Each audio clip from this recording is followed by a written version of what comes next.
You are not in the body. The body is in you. First, we must establish who the you is that I'm referring to, that we refer to when we say I. Obviously, I is aware or conscious, and I'm using those words synonymously. For experientially, awareness and consciousness are words that indicate the very same experienced presence called I. I am conscious, I am aware. So there is this attribute of ourself. I am aware, I am conscious. What else do we know about this presence that I am?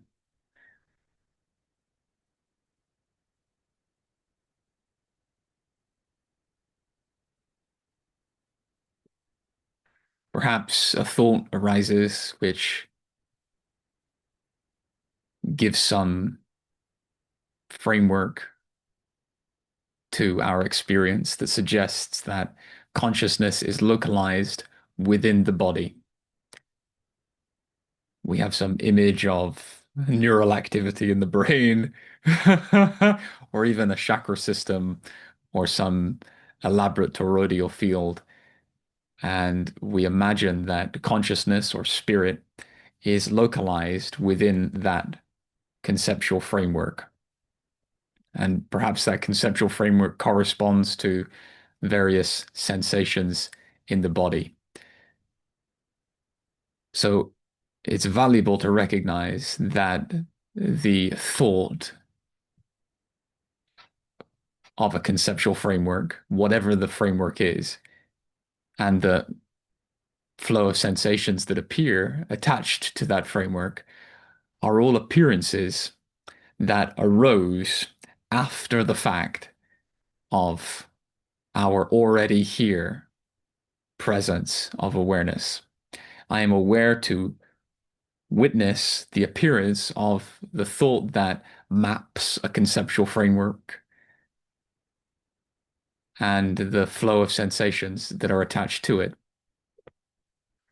So what I essentially am is not defined by that appearance of a conceptual framework and flow of sensations.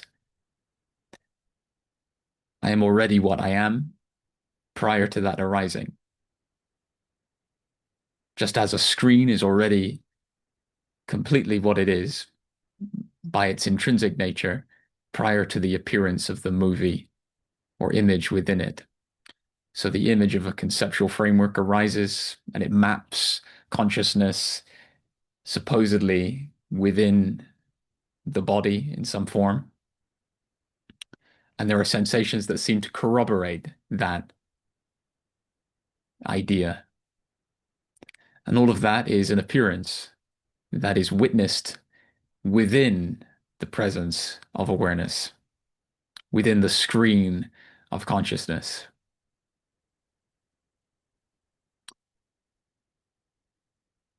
So that thought arises, it's within awareness. Awareness is not within that thought of a conceptual framework.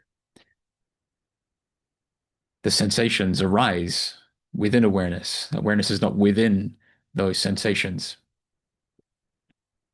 Whatever arises must arise within a space-like medium or presence. So for a concept to arise, it must arise within what? What is there present prior to the arising of every thought? Awareness. What is there present prior to the arising of every sensation? Awareness. And furthermore, what is present prior to the arising of every perception, whether it's a metaphysical perception or an ordinary, apparently physical perception? It's awareness. Awareness is present prior to every thought, sensation, and perception to witness the beginning of such. Even if we were to have a psychedelic adventure and dropped the apparently physical body and experienced an etheric body with a different kind of makeup, all of that would be an appearance within a space-like medium or presence.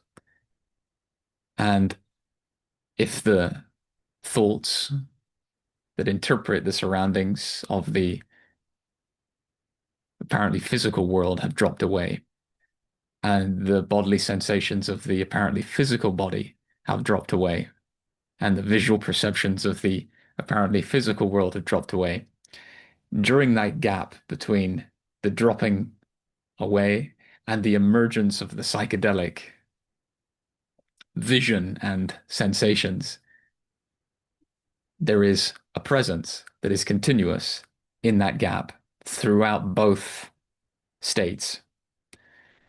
And what is that? That is awareness. Awareness is constantly present. It witnesses the disappearance of the entirely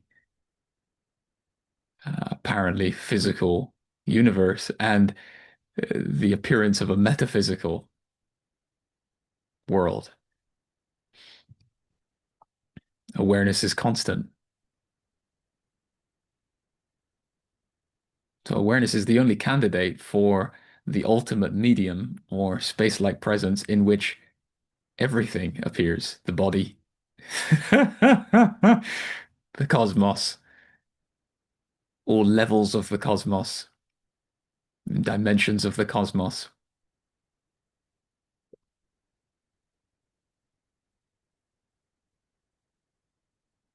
This understanding is so abundantly simple.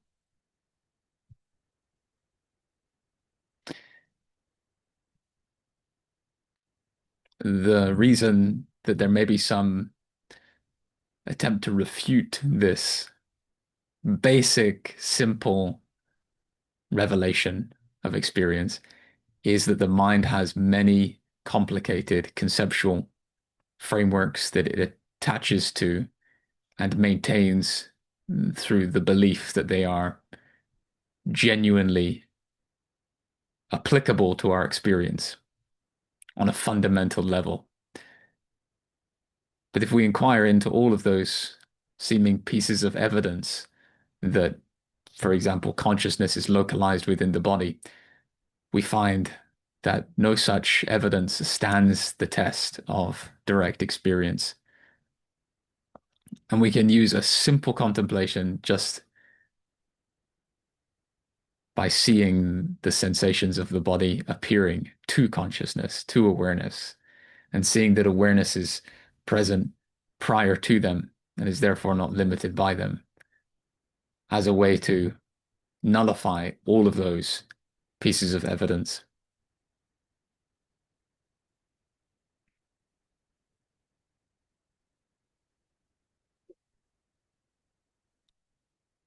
If we look, what does it mean that awareness is the only one here that remains present when everything has disappeared? It means that it is by itself alone substantially the only presence it's coming in contact with, and not even coming in contact because there's no duality between itself and itself. It means that it is infinite, it is borderless. There are no borders to awareness. Borders are always conceptualized or seemingly sensorially perceived.